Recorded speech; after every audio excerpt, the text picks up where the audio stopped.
Hey YouTube, it's Magician34, and I have your Choose the Deck winner.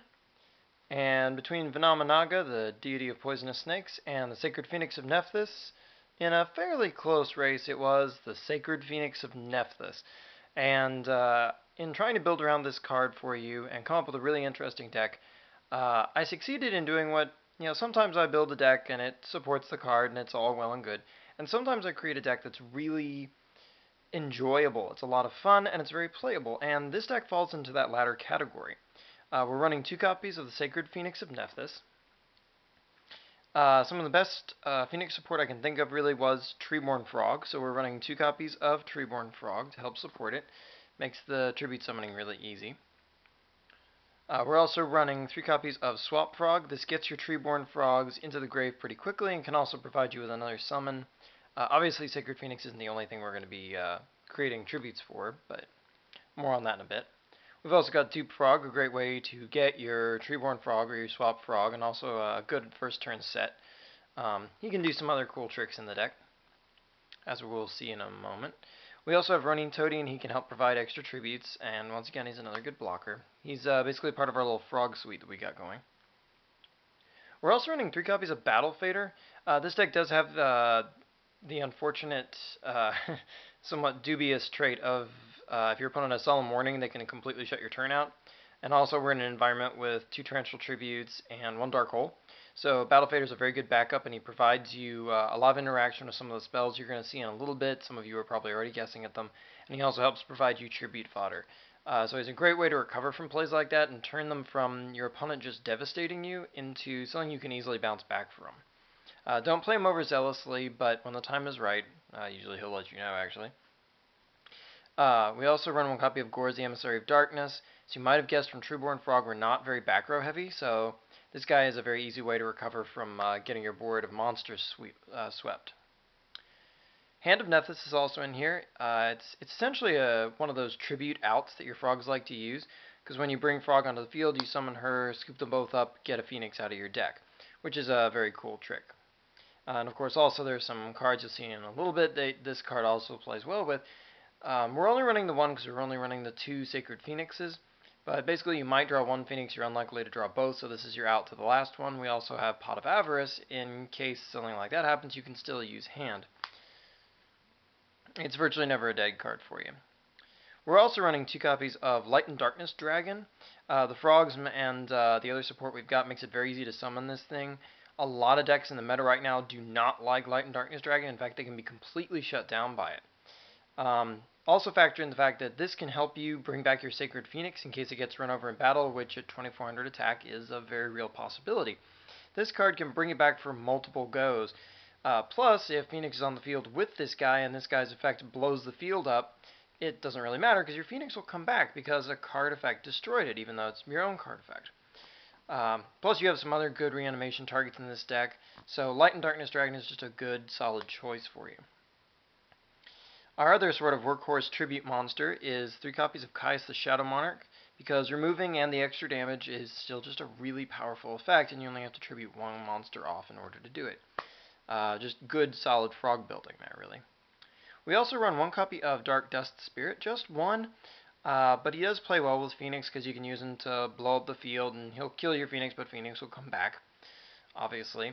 And also, he's just good, solid fun. The prevalence of Starlight Road is kind of part of Dark Dust Spirit's reasoning for being at 1 rather than 2. Plus, you'd have to tribute out the Phoenix and tribute this guy out, so it's not that likely to happen. So we're just running the 1, but he's still a very solid choice for this build. We also run 1 copy of Sangyan. This guy helps you get all your small monsters and support and whatnot. He's just a logical choice. We're also running 2 copies of Effect Veiler, just a good meta option. He's also your only tuner outside of something you could fetch with Monster Reborn. And conveniently, we have just enough lights and just enough darks so we can run Blackluster Soldier Envoy at the beginning. What's really cool about this guy in this deck is that your opponent's going to be so concentrated on the fact that you're running frogs and holy crap, there's a Phoenix in there, that they're not even thinking about the possibility of, oh look, a light and a dark in the grave. So this guy can be a really good surprise play that, of course, obviously kills people, plus Light and Darkness Dragon can bring him back for multiple passes, which is just one more way this card's really good, especially in this deck. Now, in terms of our spell trap support, obviously, 1 copy of Monster Reborn.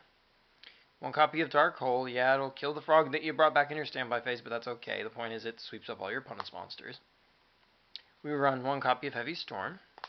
Because, yes, we have Phoenix, but we still want to be able to get it to resolve into play successfully. We have 2 copies of Mystical Space Typhoon. Phoenix kind of shores up the rest. The third MST really just kind of gets in your way, so we're just running 2. Obviously, we're running Pot of Avarice. This is a great way to recycle your kills, basically your big tributes and whatnot, and any synchro monsters you might actually get if needs be. This lets you cycle them back, draw the cards, keep going. A very good card for this deck. Now, talking about the spells that a lot of your cards like to interact with, Creature Swap. This is very good with your Treeborn Frogs. It can also turn a dead Hand of Nephthys into something useful. All else fails, you can always summon Effect Failure and Creature Swap. Especially with Battle Fader, which you can always special summon in attack position, remember. This card can be very powerful indeed. Just because it's, your opponent's liable to get stopped with, say, 1, maybe 2 big good monsters, and then you can swap to steal it from them and leave them with a very weak monster. This deck has a lot of outs to making Creature Swap a live card rather than a dead card. We're also running 3 copies of Enemy Controller because with Treeborn Frog, obviously this card's just basically just a free steal of your opponent's monster. Bring out your Frog in your standby phase, sack it to Econ, steal their monster, bring back your Treeborn Frog because it's still your standby phase, and then tribute both of them to Lad or Phoenix, or at least tribute off their monster and leave your Frog in defense mode. Just a very powerful stealing card in this deck. We are also running Foolish Burial, basically because it powers your BLS, and it can also help ensure that your frogs get out early, so it's just 1 more out to your frogs. And it's an out that Solemn Warning doesn't stop, and people rarely will Solemn Judgment Foolish Burial. So it's kind of a guaranteed frog in a way. We have very few traps. We're running 2 copies of Torrential Tribute. We're running Torrential basically because it has such good synergy with the Phoenix, and your frogs basically none of your monsters care if they get Torrentialed. So it's a very good recovery card. It will be prone to getting MST'd a lot, but the good news is games 2 and 3 people often side out their MSTs and their Storms against this deck because it has so few traps, like all frog builds. So the cool thing there is it actually becomes more powerful as time wears on. And the last card may seem like an unusual choice, but it's actually very solid. It's Blast with Chain. Obviously, if you set it and then you flip it during their turn or any other time, you can flip it and pop a card on their side of the field, which is all well and good. Or say if they storm you, you can flip it and pop one of their monsters or something like that. But this actually handles part of Phoenix's problem, which is that it's 2400 attack. When they come in to attack you, especially in a frog deck, they don't expect your back row to actually do much. The 500 point boost off of this, which you can always it's not what you'd conventionally expect to do with Blast with Chain, but that 500 point boost lets your Phoenix kill almost anything out there right now, which is amazing. And if they MST it off, then you can blow up their monster anyway. So it's just a really versatile answer all, and you can always just flip it and equip it to your frog in defense mode if all else fails. Or your Battle Fader, or what have you.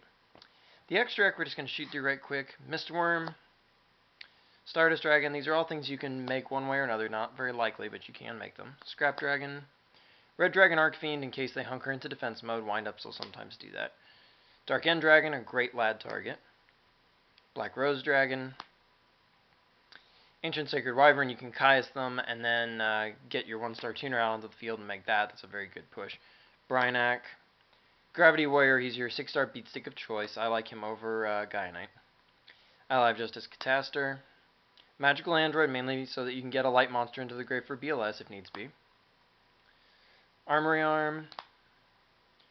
Formula Synchron, he's your only other tuner in a way. Gachi Gachi Kentetsu.